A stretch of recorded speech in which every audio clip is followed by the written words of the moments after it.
जय शिवराय मित्रांनो, मुख्यमंत्री माझी लाडकी बहीण योजना या योजनेच्या अंतर्गत पात्र असलेल्या सर्व महिलांसाठी एक आनंदाचा अपडेट आहे। आणि त्याच्यानंतर याच्यामध्ये कोणत्या महिला अपात्र झाल्या होत्या, त्याच्यानंतर अपात्र झालेल्या महिलांच्या नंतर त्यांना पात्र कसं गेलं, त्याच्यानंतर त्यांना प्रति महिना किती रुपये देण्यात येणार आहेत, आणि त्याच्यानंतर जो काय 8वा 9वा हप्ता आहे तर या कोणत्या महिलांच्या खात्यामध्ये जमा झाला, तसेच कोणत्या बँक खात्यामध्ये जमा झाला, आणि त्याच्यानंतर ज्या महिलांनी नवीन अर्ज केले होते तर त्या महिलांचं नेमकं काय झालं, आणि त्याच्यानंतर नवीन अर्ज कधी सुरू होतील याच्या संदर्भात एक अतिशय महत्त्वाचा असा अपडेट आहे। हेच अपडेट आपण या व्हिडिओच्या माध्यमातून जाणून घेण्याचे प्रयत्न करणार आहोत। तर मित्रांनो, मुख्यमंत्री माझी लाडकी बहीण योजना या योजनेच्या अंतर्गत राज्यातील ज्या काय पात्र महिला असतील तर त्या सर्व पात्र महिलांच्या खात्यामध्ये 8वा व 9वा हप्ता अर्थातच हे 3000 रुपये यांच्या खात्यामध्ये जमा केले गेले आहेत।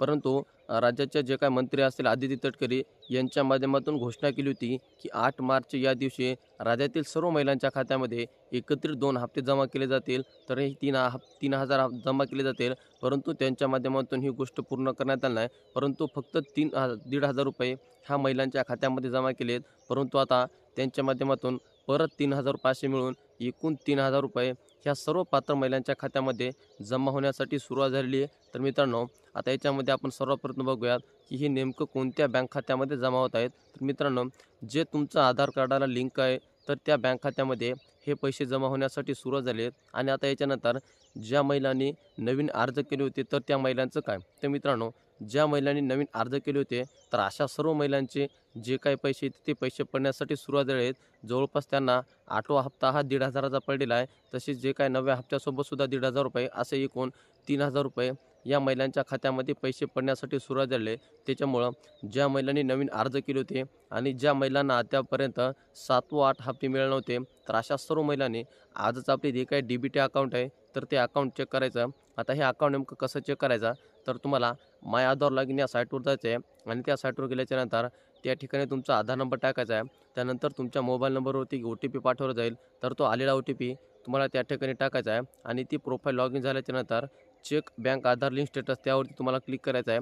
आता त्यावरती तुम्हाला दाखवलं जाईल की त्या ठिकाणी तुमचं कोणतं बँक अकाउंट आहे, तर त्याच बँक अकाउंटमध्ये हे तुमचे पैसे जमा झाले आहेत। आता याच्यानंतर सर्वात महत्त्वाचं म्हणजे या योजनेच्या अंतर्गत ज्या काय महिला अपात्र केल्या गेल्या होत्या तर त्या महिलांसाठी एक अतिशय महत्त्वाची सूचना आहे। कारण की याच्यामध्ये तुम्ही पाहिलेच असाल, संजय गांधी निराधार योजनेच्या अंतर्गत ज्या महिला या योजनेचा लाभ घेत असतात तर या महिलासुद्धा संपूर्ण अपात्र केल्या गेल्या आहेत। आणि त्याच्यानंतर ज्या महिलांचे वय हे 65 वर्षापेक्षा जास्त झाले आहे तर अशासुद्धा महिला याच्या अंतर्गत सर्व अपात्र केले गेले आहेत। आणि त्याच्यानंतर नमो शेतकरी योजनेच्या अंतर्गत ज्या महिला या योजनेचा लाभ घेत असतात तर ह्यासुद्धा महिला याच्या अंतर्गत अपात्र केल्या गेल्या होत्या।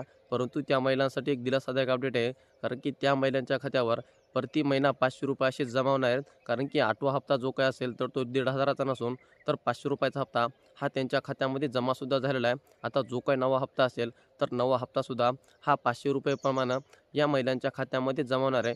कारण की तुम्ही पाहिलेच असाल, नमो शेतकरी योजनेच्या अंतर्गत ज्या महिलांना 2-2 हजार रुपये पडत असतात तर त्या महिलांनासुद्धा आता 1,500 न पडता 500 रुपये प्रति हप्त्याने त्यांनासुद्धा पडणार आहे। त्यानंतर सर्व महिलांना नेमकी प्रतीक्षा लागली की नेमके नवीन अर्ज कधी चालू होतील, त्याच्यानंतर त्यांच्या खात्यामध्ये पैसे कधी जमा होतील। तर मित्रांनो, राज्य शासनाच्या माध्यमातून अशा प्रकारची कुठलीही माहिती किंवा जाहिरात टाकण्यात आली नाही की नवीन अर्ज या दिवशी चालू होतील, तुम्ही अर्ज भरून घ्या। परंतु लवकरच त्यांच्या माध्यमातून सुद्धा हे नवीन अर्ज चालू करण्यात येतील, कारण की बहुतांश महिला या ठिकाणी अर्ज करायच्या बाकी आहेत। त्यामुळं राज्य शासनाच्या माध्यमातून एक तारीख जाहीर करण्यात येणार आहे आणि ती तारीख जाहीर केल्याच्यानंतर तुम्हाला या यूट्यूब चॅनलच्या माध्यमातून सुद्धा ते तुमच्यापर्यंत नक्की पोहोचले जाईल।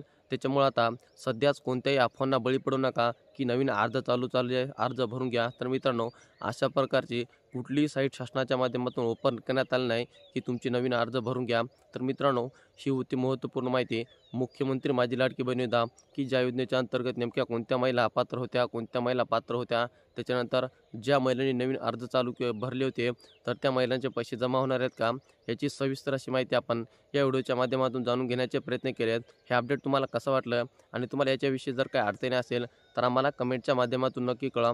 चला तर मित्रांनो, भेटत राहू नवीन माहितीसह नवीन व्हिडिओसह। धन्यवाद।